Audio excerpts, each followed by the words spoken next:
morning, everyone. It's Bill McCarthy from the Southwest Indian Foundation. Hope you're well wherever you are.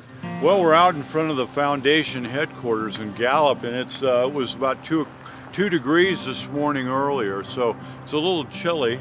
Later on this spring, we're going to have a different theme to our catalog. We'd like to celebrate a little bit of times past and the old trading post culture, and this meeting of the indigenous people with the trading establishment. And for some people that would have a negative connotation, but it doesn't have to be. We want to try to concentrate on the good aspects of that world, at least in this communication.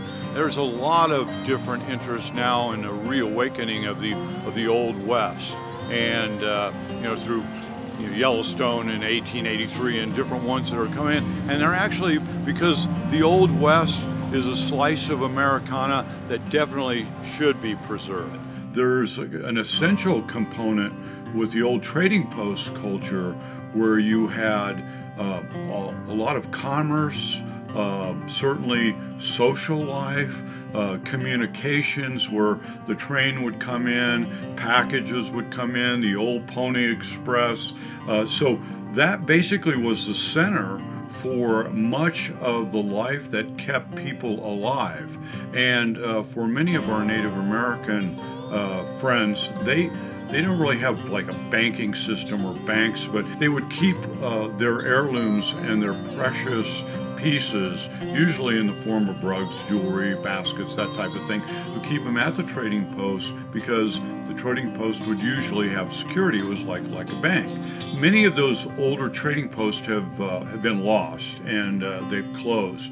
But even with regard to food items, they were basically like old convenience stores where you could pick up groceries, pick up essentials for yourself, your animals, your homestead, your hogan. And we would like to, at the foundation, preserve the best aspects of that culture for the good of the Native American communities that live around the trading post. We also are trying to preserve the artistry and the skill set. So we have young silversmiths that are studying under masters, and we're trying to keep that going and have that chain link from one generation to another. So that particular beauty of that craft treasure is not lost.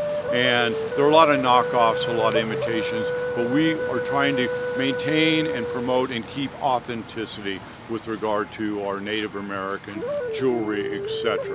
What I'd like to do is propose to you that this is a way of a preservation. We preserve what we can of the good of that life and leave the rest behind. And keep your eye on your mailbox as we go forward. And with that, may you always walk in beauty.